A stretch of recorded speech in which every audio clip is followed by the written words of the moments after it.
Alright, hello, welcome to part 2 of our lesson on probability and stats, getting ready for the MCA test. Right, so this is another probability question, and just again, reminder, probabilities, you just got to figure out what is the favorable options out of the total options. Okay, so pause the video and see if you can make some sense of this one. Okay, okay, so we're just trying to figure out the probability that the second sock is blue, given that the first one was blue. Okay, so originally there's 5 blue socks out of however many total, 14 it looks like in the question. But now we've drawn out a blue sock already. Okay, so now there's 13 socks left and only 4 of which are blue because we got a blue one on the first one. So I would say the chances of the second one being blue are 4 out of 13. It's not like both being blue. The word just about the second one. So 4/13. Okay, so this is just kind of a general question about like flipping a fair coin. That means it's a 50-50 chance for heads versus tails. Okay, so pause the video and see if you can make some sense of these. Okay, which is most likely true. So the chances, even though it's 50-50, the chances you get exactly 50 of each is kind of unlikely because there's a good chance you might get 49 of one, 51 of the other, or 51 of the first one and 49 of the other one. So like it's actually not super likely that you get exactly 50-50. The number of times landed heads was at less than 50. So this is close to 50% chance you'll be less. So this one's somewhat likely. Yeah, it was less than 50. That's an okay chance of happening because about half the time you might be above 50, half the time you might be below, roughly. So this is a contender at least. Put a contender here. If it continues to flip, the experimental probability of the coin landing up heads will increase. No. So like that might happen, but like the experimental is just like the heads you get out of the total. And that's not like, that's likely to remain around 50% regardless of how many times you flip it. Yeah, so this is I think the best one is it'll approach 1/2. So like it might not be 1/2 at a given moment, or like in the beginning there might be more heads and tails, but if you flip up millions and millions of times, it'll come out really close to 50%. Okay, so I think this is the best answer, that as long as you continue to flip, it'll get closer and closer to what the actual, this is called the theoretical probability, is 1/2. So experimentally, as long as you do enough trials, you should be pretty close to that 1/2 probability. Okay, another one about flipping a coin, so pause the video and give it a shot. Okay, so first thing is they probably should have said that this is a fair coin, because it seems like if it gets heads right away, that might not be a fair coin, but we're going to assume that it's a fair coin. So basically this isn't too likely. So the chances of you getting a heads on one flip is 1/2, and your chance of getting a heads 4 times in a row is you got to just take 1/2 times 1/2 times 1/2. This is an and. It's like a heads and a heads and a heads. Oh man, why did that disappear? But basically it's 1/2 for each flip, and the chances of getting 4 heads in a row then are 1/2 to the 4th, or 1/2 times 1/2 times 1/2. So there's only a 1 in 16 chance of it happening. So basically 1 out of every 16 trials will you get 4 heads in a row like that. Wait, never mind, I misread this question. So, alright, this is kind of interesting. So this is not relevant. All that stuff I just did is not relevant.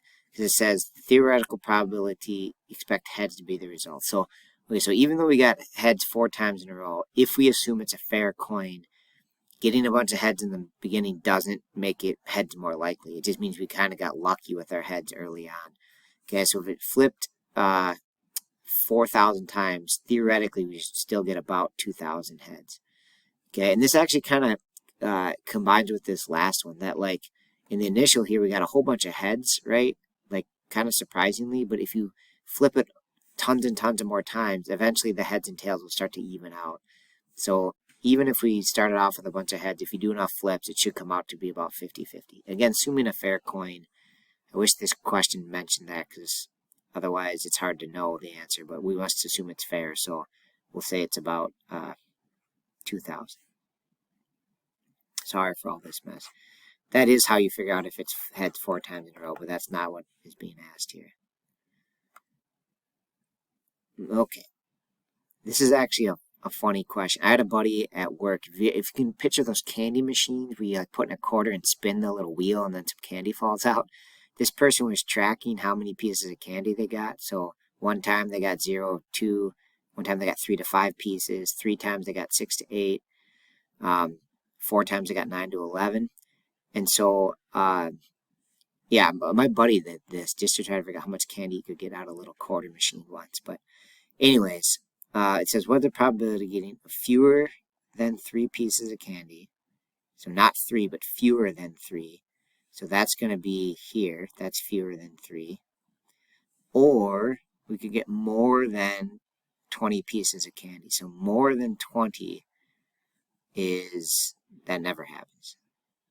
Yeah, because the highest we ever get is 18 to 20, apparently, according to this. So chances of getting fewer than 3 or more than 20 pieces of candy is just 1 time that happened out of 15 trials.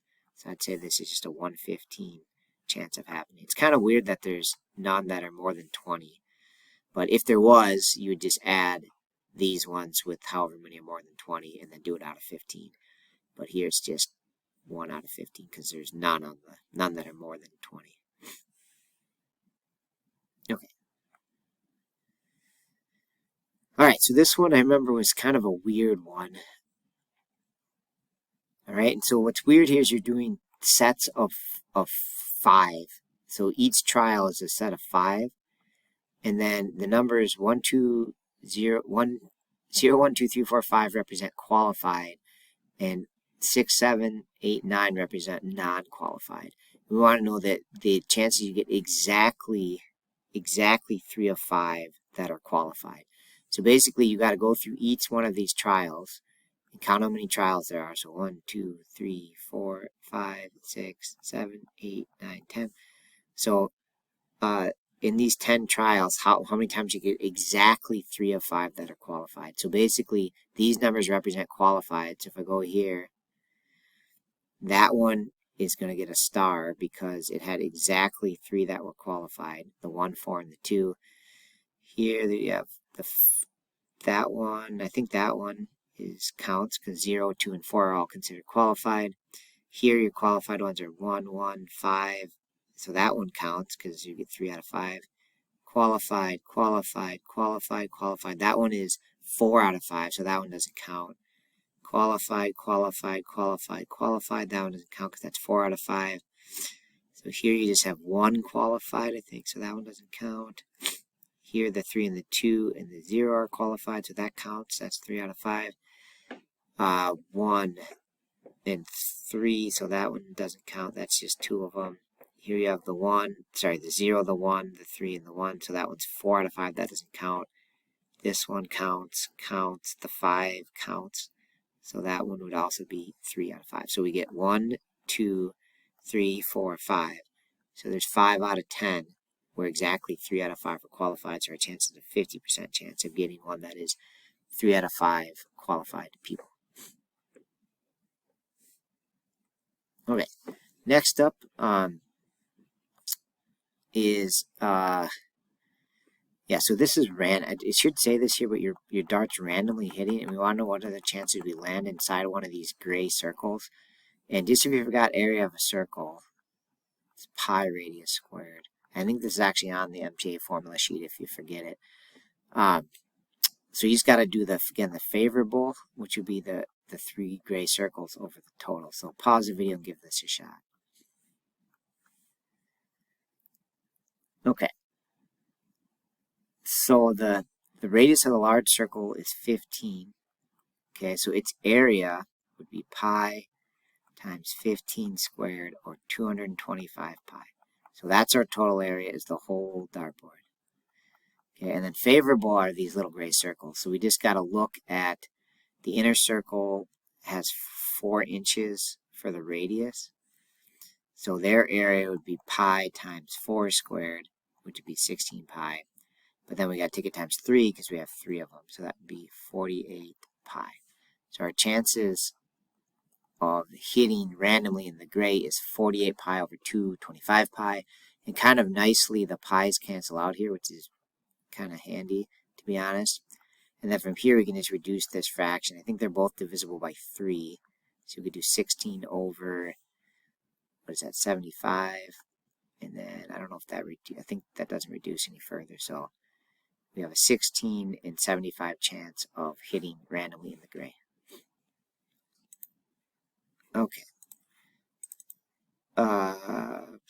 Sorry, so last one here is an expected value one. And the way you do an expected value one is, like, expected value, the idea of it is you take the value times the percent chance it happens, and then you take the next value times the percent chance it happens, and then add them all together. Okay, so, you know, we have different values here, like $100, $5, the sucker, and a nickel is like, I think, 6 cents because the sucker is a penny. So this one is actually going to be 6 cents, the value, and then the last one, the value is just 1 penny because each sucker is worth 1 cent. Okay, so to do the expected value, you don't just like add these up and divide them by 4. You've got to like take the value times the percent chance it happens. So for the sucker, it's 1 cent, and that happens 12 out of 24 times, because there's 12 out of 24 that are yellow. Okay, so that's the value of 1 cent times the 50% chance that it happens. Okay, and then we take the sucker and the nickel, which is 6 cents, because the nickel's worth 5 cents and the sucker's worth 1 cent, and that is a 7 out of 24 chance of happening. Okay, and then the sucker and $5, that's actually worth $5.01 because the sucker is worth 1 cent. And then that happens, let's see, 4 out of the 24 times, because 4 out of 24 are green. And then the last thing is you get the sucker and $100. So there you win $100 plus the 1 cent sucker. And that happens, I think, just once out of 24. So you got to multiply all those together and add them up on your calculator. So this conceptually, actually, I don't even know what this is going to be conceptually. I think this is too much, right? Because the $100 happens so infrequently. So it's probably one of these, but let's just use our calculator to find out. Okay, so here's what the math looks like. I took these decimal time the fraction, and these are what I got, and then just added them all up. So our expected value is a little more than $5. So the exact one is $5.02.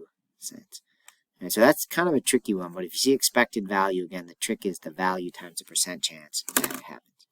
All right, that's all I got for you. Thanks for watching.